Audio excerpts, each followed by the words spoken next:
Welcome to the Craig and Greg Show, presented by Maximize Leadership. Here are Craig Owens and Greg Harris. Hey, welcome to the Craig and Greg Show. I'm Craig. This is Greg. We are so grateful that you are here with us. We're always grateful that they're here with us, aren't we? We are really grateful. Yep. So gratitude is, I think, a very important thing for a leader. And, when we were talking about veterans, we said that we shouldn't have just a Veterans Day because every day is a good day to honor veterans.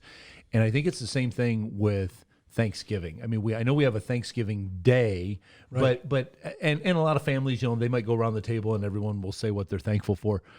But clearly shouldn't be the only day that we give thanks. So what is it about gratitude that is so important for leaders and for their teams? I think sometimes the followers, the teammates, the associates, whether it's a company, organization, ministry, whatever, I think they feel taken for granted if they don't hear the word. So the power for the leader is to be genuine in words, like I'm grateful, thank you for your help, etc. It reminds me, and I know the cue up will be Chick-fil-A, which, some really think it's naughty chicken. I mean, it's just, you can't put it down. And hence all the lines, right? They're open 6 days a week. They revere Sunday, and they sell the most chicken than any place, any restaurant chain in the world. So their style of serving us chicken is pretty effective. Well, I asked a manager, because I do like to learn, as do you, and if you don't ask, you don't learn. No, you don't ask, you don't get. No, it's learn. You got to learn something. Right. So I said, when you're hiring, kind of what's the criteria of that? And the guy goes, well, the first onboarding for employees is we take an hour to teach manners. It's good. Yep. Well, because I mean, one of the first things that you have parents trying to teach kids is like, say thank you. It's just against our natural right. It just doesn't. Humanity. Yeah, it just doesn't go that way. But so obviously, leaders have to set the pace for that gratitude. So you could certainly teach a class on manners. That would be a great onboarding thing, I think, for anybody to have that at the beginning of the thing. But going forward, you as a leader with your team, what are you going to do that's going to help bring this idea of gratitude, this feeling of gratitude throughout your whole team? What can you do? I'm not sure of the acronym, but I remember hearing about it, kind of managed by walking around. Mm-hmm. But you just don't walk around and go past people, Craig. You're awesome at noticing. Well, that's people. Ken Blanchard.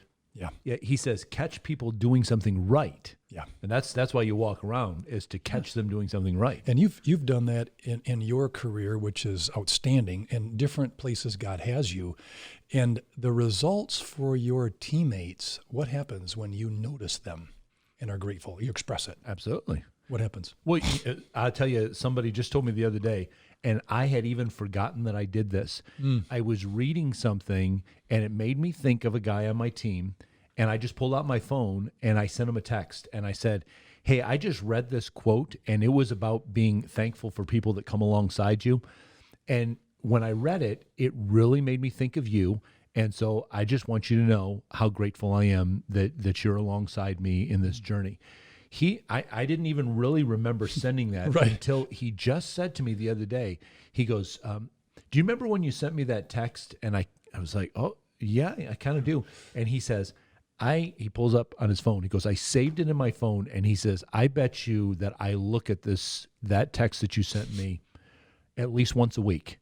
He said, it really encourages me every time I look at it. So that in part about being grateful, it isn't an encouraging, it's an attitude and an action. Yes. Thanks. That was very unconvincing. Right. This could be the best steak I've ever had. What did you do on the grill when you marinated it? And you're grateful and you show it. Yep. I think taking people for granted, taking life for granted, the whole entitlement. I expect that first spot in the parking lot to park my car. Well, why? I mean, so I have chosen, and you've done a lot of this as a servant leader as well. I don't park by the door. Right. Others may need to. I don't need to ask why, but I'm not going to do that. I also like to get my steps in, keep moving. But I think that's really the challenge for us as humans, leaders especially. They're watching. You just want me because I deliver goods. You drive truck. Right. I'm the bus driver at the school. I'm the person that maintains your yard. I made this food and I'm delivering it at this restaurant. It's almost like that function I appreciate. Right. But the person, that's really my challenge. Well, absolutely. And if you're not grateful for the people, then you're treating people like they're just a part of the machinery. They're not really a person. But when you catch them doing something right, when you notice something specific, you say, you had an opportunity right there that because things weren't going well, you really could have thrown in the towel and you could have walked away and it would have been okay because it really wasn't, somebody else dropped the ball and it was affecting you. But I appreciated the way that you maintained a good attitude, that you kind of went, and then pulled yourself together and you jumped in and you cleaned up somebody else's mess. That. And when you can find those specific things, then you're letting that person know that they are a person and not a product. Because like what you said, when gratitude begins to fade, entitlement takes its place. I just assume that you should be there, and the other person's going, well, I just, they just assume I'm going to be here, and I'm just, I think the challenge about being grateful, and I've heard people try to share why maybe they missed that or they missed that opportunity. I think, I don't want to call it self-centeredness because we all can be. It's part of what we fight, right? But to be kind, to notice someone else, we're not giving ourselves away. We're actually letting them rise up to be awesome. Absolutely. The way God made them. Yes. But some will kind of, I don't want to give him too much of a compliment. He'll get a big head. And I'm like, well, right now, I don't have that at all. I wouldn't mind like this gentleman. Right. He kept the text. But how many more people are going to die of a broken heart than they are of a big head? I don't think you die from a big head. Yeah, I mean that might get in your way, but listen, there's so few people that are giving out compliments. I don't think that you really have to worry about somebody getting too big of a head because you're complimenting them too often. I don't care for that. It's almost like playing with encouragement. Yeah. And as a leader, you need the person to feel great about themselves. Yes.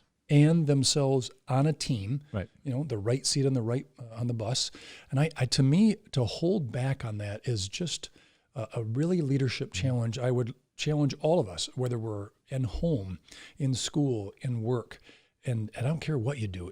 An encouraging, grateful comment.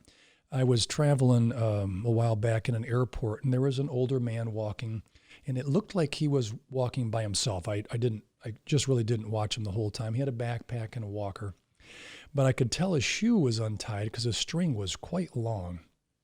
And he hesitated in the airport because, traffic's, people are moving around. And he went to the side and he was going to try to reach down, and a woman came up and said, "Let me help you." And I thought, this is very similar to washing someone's feet. You're going to touch someone's shoes? Yeah. Oof, that's not the cleanest in an airport for sure. She tied the shoe, patted him on the back, and he let go of his walker to hug her and say thank you. Yes. Well, I wasn't about him. It was her. Right. And I saw what a great leader I'm grateful for life, and I hope this man doesn't fall. Yep. Looking out for someone else. So I caught up with her just to say, I noticed that, and I'm really proud of you for helping him. And she wanted to play it down. And that's really the humility about being grateful. Sure. There's a level of content. In 1 Timothy, there's a cool verse that says, godliness with contentment is great gain. And that's a challenge for us as leaders, like great gain. Well, great gain would be the Dow Jones. Great gain would be a promotion. Right. A great gain would maybe to have that employee of the month parking spot. But great gain is finding contentment. And the struggle sort of releases. Yes. I like what he has. Oh, I like her car. Oh, she went on a shopping spree. Look at her new shoes. Whatever it is. Yeah.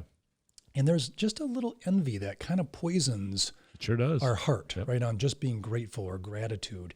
And to me, gratitude is not just that attitude I shared, but I think it is action, like the person just willing to help and noticing it.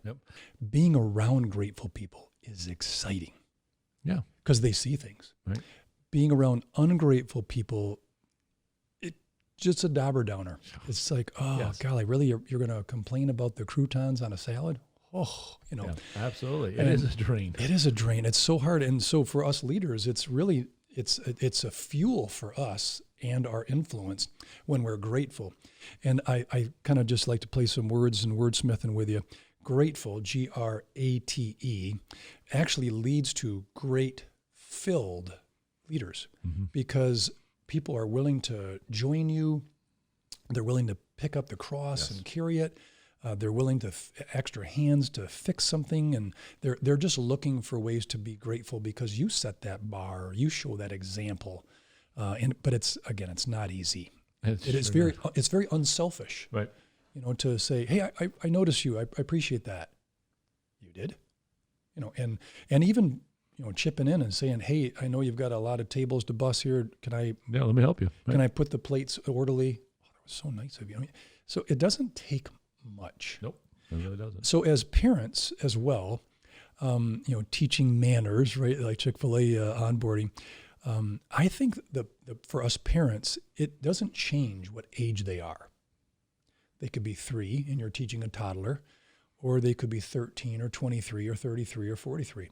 It's still constantly a lesson of, hey, thanks for getting lunch. I really appreciate you emptied the dishwasher. Hey, I noticed when you borrowed my car, you filled it up with gas. That was so cool. Whatever that happens to be, it's just noticing people. Yep. And with social media, Craig, I know you're way better at technology than I am, but you can get caught up in the bandwidth of information, and all of a sudden you're like, I'm kind of changing. And again, not about self-promotion on some platforms, but I would really be intrigued, I guess, as leaders, if we actually promoted others. Yes. Not ourselves. Right. Hey, read my book. Come to my conference. Right. Read their book. Right. Go to their conference. Right. Just, and I guess that would be a really big challenge for us leaders, is to kind of put that whole thing on its head. Yep. I do think the challenge, me personally, and I can't speak for everybody else, but I think for us leaders, what contentment really is it is the position that removes sort of coveting. Sure. Like I covet that guy's new car. I love her purse, and it's just I want that belt, and it's a very ungrateful, almost a coveting. I think that's one of the 10 commandments. Anyway, don't. But I think the challenge for us is to be content and really pause. Yes. Like, no, I don't need that. It's not going to make me I'll be grateful for what I have. Yes, I'm not going to be any happier. Yeah. And I think that's one of those funny things is I'm sure you've had cars where you're like, oh, it's a new car. It smelled 4 months later, it doesn't have a new car smell. And who does? They make a little smell you can put in your car, a new car smell. It's almost that, I want to be grateful, but my car doesn't smell that good. Right. It's hilarious how leaders, we even want our new car smell when it's a 10-year-old car. Right. Whatever. Well, you mentioned social media and gratitude. So yes. we have a little bit of a contest going on this week. So, or really this whole month, we want to put you in the drawing to win a special prize. And so we're going to expand it a little bit. I haven't even asked you, but I'm just going to do this. Okay, hold the mic. Just kidding. Just kidding. We said before that if you just make a comment on our YouTube channel below this video, or if you tweet at us at Maximize Podcast and ask a question or make a comment, we put you in the drawing. But here's the other thing that we'll do as well. If you're on Twitter and you want to give a shout out to somebody else, as Greg had mentioned, if you want to say, hey, I just read this book, or I saw my teammate that did this, and you want to tag them in that tweet, if you tag Maximize Podcast as well, so that way we see that you were being grateful and you were giving a compliment to somebody else, we're going to use that to put you in the drawing too. I love that. How about that? Okay. Love that, yeah. So we're going to encourage you. We're going to incentivize you to be grateful and to express that gratitude in a tangible way. So make sure, so either put the comment below on this video or at Maximize Podcast on Twitter, make sure that you tag us. Either you can ask a question, you can make a comment, or you can compliment somebody else, but tag us in that, and we'll make sure that we get you in the drawing. For every time that you do that, you get your name entered in the drawing once, so you got a chance for multiple times, and then we'll draw a name, and you'll win wonderful, valuable prizes. But I have a story. One story, I know it totally ruined this, but I went on a mission field in Chile. And it's a third world, and we helped build an orphanage, helped build them kind of a wall where they could serve kids through this kind of ad hoc kitchen. And a bunch of us, when we were done, we went to share our talent and our heart with people who are not maybe our nationality, but we love them. Sure. And so we're getting on our van to go back to the airport. We've served our time, and it was thrilling and tiring all in one. The leader of that orphanage comes out, and he brings every one of us a hammered message on a copper sheet. And it was Spanish and cool, Chilean calligraphy. And I'm like, that's so cool. And so we took it, and we had obviously brought things for them, supplies, etc. And it was just a really cool gesture. And then on the way to the airport, we were told by our guide that was 1 month worth of income. They gave 12 of them. Now, I'm sure they teamed together, but it really moved us, like, so they're grateful, and they don't have what we have. And that really puts us in that position of be careful. Be grateful. Yes. And the Chilean gentlemen that brought those copper things, I'm like, wow, they were happy. They had joy. And it was very, very encouraging to go to the airport. We were like, we want to come back. Yeah. Well, keep on complimenting, keep on being grateful. You will see the empowerment, and it will make your leadership stand out from others that are discontent and ungrateful when you are contented and you're grateful. And we look forward to hearing those stories. So be sure to share them with us. Check out MaximizeLeadership.com for more information, and Maximize Podcast on Twitter. And we look forward to interacting with you really soon. We are grateful for you. We'll talk to you later. Get in touch with Craig and Greg through Twitter at Maximize Podcast or at MaximizeLeadership.com. Be sure to subscribe so you don't miss any episodes of The Craig and Greg Show.